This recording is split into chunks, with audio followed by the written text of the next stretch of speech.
to Agoracom's Small Cap Breaking News, your daily go-to source for the best small cap headlines for over 65 million investors since 2007. Thanks for tuning in. Today, we're cutting straight to the chase. We're diving into some recent press releases from several small cap companies. Yep.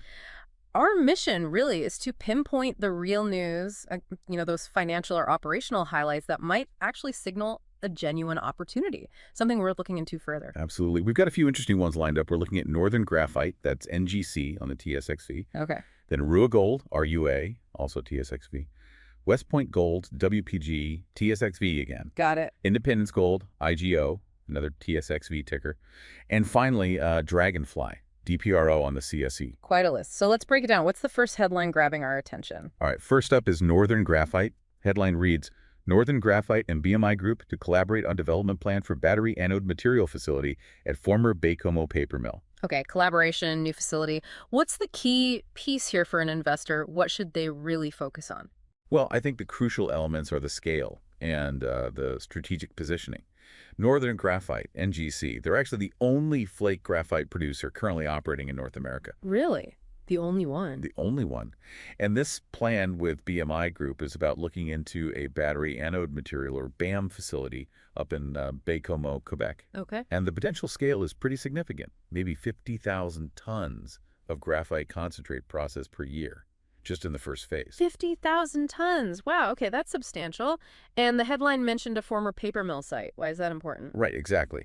That's the BMI Group's Nordera Industrial Hub. Using an existing site, with established infrastructure, well, that could really speed things up. So potentially faster construction, maybe lower costs compared to building from scratch? Precisely. Think about roads, power, maybe some buildings. Yeah. You could drastically cut down development time and the initial capital needed. Getting permits might be simpler too. It's a potential shortcut to market. Makes sense. They have a quote here from Northern Graphite's CEO, Hugues Jacquemin. He says, reactivating this site could accelerate construction of a BAM plant, reduce time to market, and advance Quebec and Canada's critical mineral strategy. Oh, yeah. Sounds like he sees that speed advantage clearly. He definitely does. And they also included a quote from Paul Veldman, the CEO at BMI Group. Okay, what did he say? He mentioned, this partnership would significantly contribute to putting the former mill's infrastructure to use, unlocking the full potential of the region's graphite resources. Yeah. So it's about synergy, leveraging what's already there. Got it. So for NGC, it's about scale, unique market position, and potentially a faster path to production using existing infrastructure. That's the key takeaway, I think. Yeah. Especially in the critical minerals race. All right, let's switch gears. Moving into resources, specifically gold. Rua Gold, RUA, on the TSXV. Yep. Headline, RUA Gold expands high-grade intercepts at depth at Auld Creek. 5.9 grams per ton, AuEq over 9 meter, and 48.3 grams per ton, AuEq over 1.25 meters. Okay, those numbers sound pretty good. What jumps out? The headline numbers are good. 5.9 grams per ton gold equivalent over 9 meters, that's solid. But the other one, 48.3 grams per ton gold equivalent, even over just 1.25 meters. That's exceptionally high grade. 48.3. Wow, that's very high grade. It really is. And it suggests the potential to expand their known resource significantly, especially at depth. The headline uses gold equivalent, or AuEq. You mentioned antimony. Can you unpack that a bit? Sure. Gold equivalent is just a way to combine the value of different metals in a deposit into one number. So they take the antimony value based on its price and how much they expect to recover and convert it into an equivalent amount of gold. Okay, so it gives a combined picture. Exactly. And what makes this particularly interesting for Rua Gold right now is that the price of antimony has really surged lately. Yeah, they mentioned it in the release. Yeah. A higher antimony price could make a big difference to the project's overall economics. It might not just be about the gold. Interesting. So the timing is good for them with that antimony component. The release also mentions an inferred resource. What does that mean, and how do these results affect it? Okay, so an inferred resource is basically an initial estimate. It's based on some drilling and geological evidence, but it has less certainty than, say, an indicated or measured resource. Right. Rua Gold's current inferred resource is about 700,000 tons, Yeah. grading around 3.1 grams per ton gold and 1.1% antimony. Okay. These new high-grade hits, especially showing great improvement at depth in what they call the fraternal lode, suggest they could potentially increase the size and confidence level of that resource. Yeah. Maybe move some from inferred to indicated. So potential for growth and de-risking the resource estimate. That's the idea. Yeah. And Robert Eckford, the CEO, is quoted saying, "It is encouraging to see an improvement in gold grades with depth, and the continuation of high-grade antimony. Sounds positive. It does. Plus, they mentioned surface geochemistry, suggesting the whole mineralized system could extend over maybe 2.5 kilometers. That points to more exploration potential, more room to grow. Okay, so for RUA, high grades confirmed at depth, rising antimony prices adding value, and potential to expand the resource along a significant strike length. You got it. Lots of potential upside there. Next headline, West Point Gold, WPG on the TSXV. West Point Gold intersects 22.86 meters of 3.34 grams per ton O and 28.95 meters of 1.92 grams per ton O at Gold Chain Project, Arizona. More drilling results? What's the story here? Yeah, more encouraging results from their project in Arizona. The key things to focus on are the widths and the grades, especially because they're near surface. Near surface, okay. That usually means Easier and cheaper to potentially mine via open pit. That first intercept, 22.86 meters, grading 3.34 grams per ton gold. that's quite good. And within that, Right inside that, there's a richer zone, 3.04 meters at a very nice 16.01 grams per ton gold. 16 grams. Okay, that's a strong kicker. Definitely. And the other hole, 28.95 meters at 1.92 grams per ton gold, also contributes well. Consistent near-surface mineralization. It sounds like the kind of results you want to see for an open pit scenario. Exactly. And the CEO, Quentin Mai, seems pretty confident. His quote is, "These near-surface, higher-grade intercepts continue to support our view that the Tyro Main Zone has the potential to be one of the highest-grade open-pittable projects in northwest Arizona." That's a bold statement comparing themselves favorably to others in the area. It is, but results like these do back it up. Importantly, they also say the mineralization is still open, OPN meaning they haven't found the edges yet. It could continue deeper or along strike, so there's potential for the deposit to be bigger than what they've drilled so far. and more drilling is planned. Yep, they mentioned assays are still pending from 8 more holes, so more news should be coming. The goal is to get enough data for a maiden resource estimate, that first official calculation of how much gold might be there. Okay, so for WPG, good near-surface grades and widths, potential for open pit mining, comparison to high-grade peers, and more results pending towards a resource estimate. That sums it up well. Positive momentum. All right, let's keep moving. Independence Gold, IJU on the TSXV headline. Independence Gold intercepts high-grade gold at Larry Vein and expands mineralization at multiple targets across 3TS Project BC.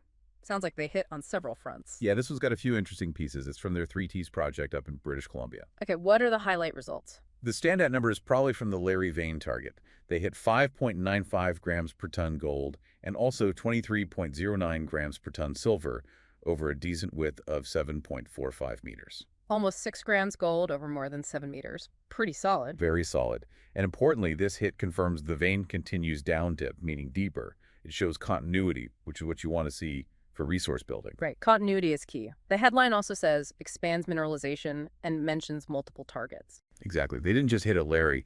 They also reported a new discovery at a target called Daisy. A new discovery. Yep.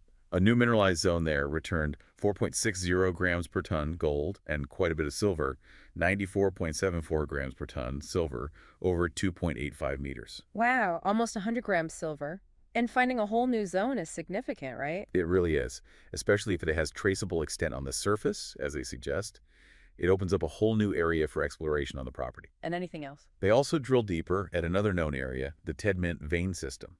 There they saw the typical gold and silver, but then deeper down it transitioned into more base metals like zinc and lead. What does that tell them? Geologically, it helps them understand the plumbing of the mineralizing system better. It shows different zones and could help target future drilling more effectively, maybe for different types of deposits within the same large system. Got it. The CEO, Randy Turner, sounds pleased. Quote, "The winter drill program continues to return excellent results and demonstrates the scale of the 3T system. High-grade intercepts at Larry, a new discovery at Daisy, are all validating our exploration model." Yeah, it sounds like the drilling is confirming their ideas and expanding the potential across the project. They're building a case for a larger system. And they mentioned being near Artemis Gold's Blackwater mine. Does that proximity matter? It can. It suggests they're in a known productive mining district in BC, which is generally seen as a favorable jurisdiction. Potential for shared infrastructure or regional interest down the line, maybe. Okay, so for IGEO, high-grade confirmation at Larry, a brand new discovery at Daisy, better understanding of the large-scale system, and located in a good neighborhood. That covers the key points, I think. Lots happening there. All right, last one, and a shift away from mining. Dragonfly. DPRO on the CSE. Headline. Dragonfly establishes Public Safety Advisory Board, appoints Homeland Security and law enforcement expert Paul Goldenberg as chair. This is different, not drilling results. What's the takeaway for investors? Yeah, this is more strategic positioning. Yeah. The key message here is Dragonfly is making a very focused push into the public safety market. Think police, fire, emergency response. By setting up this board. Exactly. Yeah. And appointing someone like Paul Goldenberg as chair sends a strong signal. This guy is a big name in Homeland Security and law enforcement circles. How so? What's his background? Over 30 years experience, advised U.S. presidents, served on the Homeland Security Advisory Council. He's deeply connected and understands the needs of that sector inside out. Okay, so bringing him on board adds credibility, expertise. Both. Credibility, definitely, All right. but also deep operational expertise. He understands the challenges police forces face, like staffing shortages, which is something drones can potentially help with. So guiding their product development to actually meet real needs. Precisely. His input can help ensure Dragonfly's drone solutions, especially with AI integration, which they also mention are genuinely useful and tailored for law enforcement and emergency services. It could really accelerate adoption. Makes sense. Goldenberg himself is quoted, "Given the challenges law enforcement agencies face, drones have become an invaluable tool. Dragonfly's commitment aligns with my lifelong mission." Sounds like a good fit. It seems like it. And Dragonfly's CEO, Cameron Chell, basically says Goldenberg's insight is key to speeding up the deployment of their AI-powered drones globally in this sector. So for DPRO, this isn't about immediate revenue, but it's a strategic move to capture a potentially large market by bringing in top-tier expertise and focus. That's exactly it. It's about building the foundation and credibility to become a major player in the public safety drone space, a potentially significant long-term growth area. Okay, let's do a quick recap then. What are the absolute must-knows from today? All right, rapid fire. Northern Graphite, NGC. Big plans for a battery anode plant in Quebec using existing infrastructure could mean faster, cheaper development. Unique position as the only North American producer. Got it. Rua Gold. RUA. Hit high-grade gold and antimony deeper down. Antimony prices up, boosting potential value. Looks like room to grow the resource. West Point Gold. WPG. Strong near-surface gold hits in Arizona. Looks good for potential open pit. More results coming as they work towards a first resource estimate. Independence Gold. IDO.